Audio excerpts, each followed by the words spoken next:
Bienvenidas y bienvenidos a nuestra última sesión del curso de capacitación en ordenamiento territorial. Anteriormente hemos visto cómo clasificar el suelo según su vocación y naturaleza. Ahora pasaremos a definir cómo debe usarse, bajo qué condiciones y con qué proyectos estratégicos debe iniciarse la implementación del instrumento de ordenamiento territorial.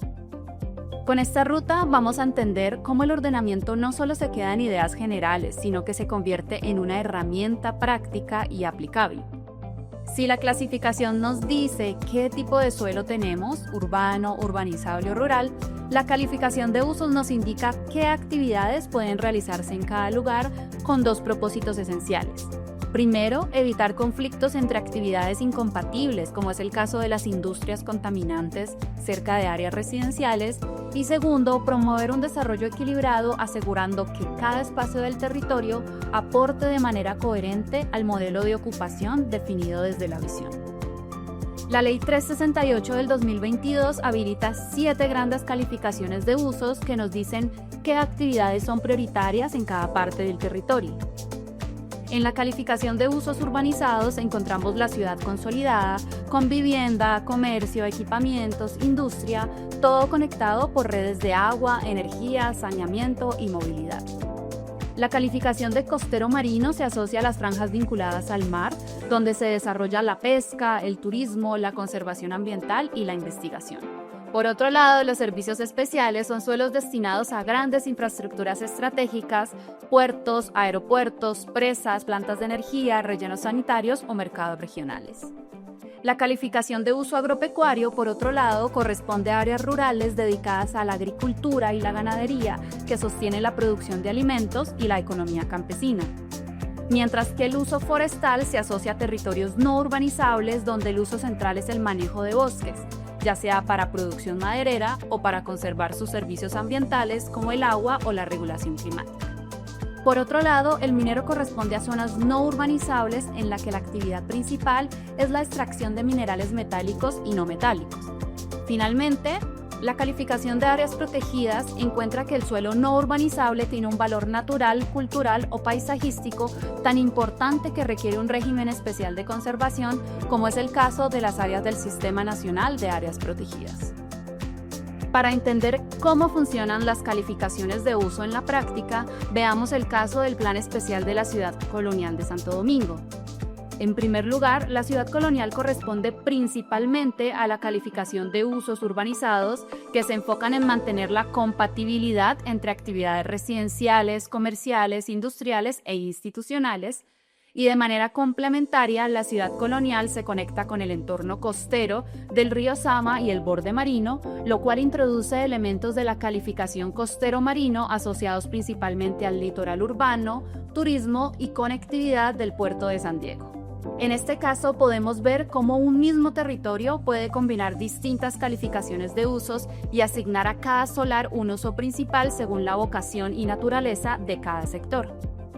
Ahora, es importante que el ejercicio del ordenamiento se traduzca en reglas claras para ordenar, proteger y potenciar las características únicas de cada lugar. Para esto contamos con las pautas urbanísticas, que son el conjunto de normas que regulan la forma, la intensidad y las condiciones de las edificaciones. En términos simples, si la calificación nos dice qué uso se puede desarrollar en un solar, las pautas urbanísticas nos explican cómo se puede edificar para albergar este uso. Estas pautas permiten armonizar el crecimiento físico con la capacidad de los territorios y con los objetivos de sostenibilidad, accesibilidad y calidad de vida. Los principales componentes de las pautas urbanísticas incluyen el índice de ocupación, que regula qué parte del territorio puede ocuparse con edificación en el primer nivel. Por ejemplo, un índice de ocupación del 60% significa que solo se puede construir en esa porción del solar, dejando el 40% libre sin edificación ni cubierta. En complemento, el índice de construcción define cuántos metros cuadrados totales se pueden edificar en el solar, sumando todos los pisos. Por ejemplo, un solar de 1000 metros cuadrados con un índice de 2 permite edificar 2000 metros cuadrados en total. Por otro lado, la altura máxima establece el número de pisos tope o la altura en metros que puede alcanzar una edificación. Por ejemplo, un límite de 12 metros equivale a un edificio de hasta 4 pisos. Estos parámetros no son simples números, sino que son herramientas que nos permiten orientar el crecimiento urbano para construir espacios habitables, seguros y sostenibles para todos. Para comprenderlo mejor, veamos un ejemplo hipotético para la aplicación de pautas urbanísticas.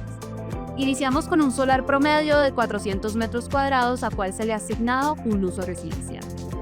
El índice de ocupación máximo es de 0,85, es decir, que en el primer piso se pueden ocupar 340 metros cuadrados y los 60 restantes deben quedar libres para el patio posterior. El índice de construcción máximo es de 2,5, lo que habilita la edificación de hasta 1.000 metros cuadrados en total. A su vez, la altura máxima es de 4 pisos. Como ya hemos ocupado 340 metros cuadrados en primer nivel, los restantes 660 se podrían distribuir en los pisos superiores de diferentes formas. La alternativa 1 nos indica construir 4 pisos completos distribuyendo 220 metros cuadrados en cada uno de los pisos 2, 3 y 4, mientras que la alternativa 2 llevar solo 3 pisos con 330 metros cuadrados en los pisos 2 y 3. Este ejercicio nos muestra que las pautas urbanísticas no son restricciones arbitrarias, sino que son reglas claras que permiten aprovechar el suelo de manera eficiente según el diseño preferido por el propietario. Además de la asignación de usos y las pautas urbanísticas, el ordenamiento territorial también incorpora un componente clave: los proyectos estructurantes, que convierten el instrumento en acciones concretas para alcanzar la visión territorial, los objetivos y los lineamientos. Estos proyectos tienen un carácter estratégico. Por su impacto y alcance, permiten catapultar la implementación del plan. No se trata de cualquier proyecto, sino de aquellos que generan un efecto multiplicador. Dinamizan la economía, mejoran la movilidad, fortalecen la identidad cultural, recuperan espacios públicos y garantizan la sostenibilidad ambiental. En términos prácticos, en el ejemplo del Plan Especial para la Ciudad Colonial, los proyectos estructurantes incluyen acciones como la infraestructura verde para la gestión de inundaciones en la zona occidental, la revitalización del espacio público del malecón y la franja costera, y el catálogo para la promoción de accesibilidad universal en el espacio público. Todos estos proyectos cumplen una doble función. Por un lado, materializan objetivos y lineamientos del plan y por otro, actúan como catalizadores de nuevas inversiones públicas y privadas. Cada proyecto estructurante debe contar con una ficha técnica, una estimación de costos y un modelo de gestión. Una vez hemos recorrido cada uno de los pasos que estructuran un proceso de planificación del territorio, desde el diagnóstico, pasando por la visión, la clasificación de suelo, la calificación de usos, las pautas urbanísticas y los proyectos estructurantes, llegamos al punto donde todo este esfuerzo cobra forma jurídica y operativa. El ordenamiento territorial no se queda en un conjunto de ideas y en un mapa ilustrativo. Se traduce en una ordenanza y en una cartografía oficial que constituyen un documento vinculante, lo cual significa que a partir de su aprobación las disposiciones allí contenidas se convierten en normas de obligatorio cumplimiento para autoridades, ciudadanos e inversionistas.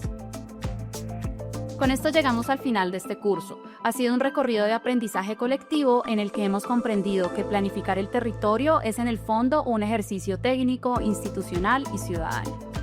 Muchas gracias por su dedicación y compromiso. Felicitaciones por culminar con éxito este proceso formativo.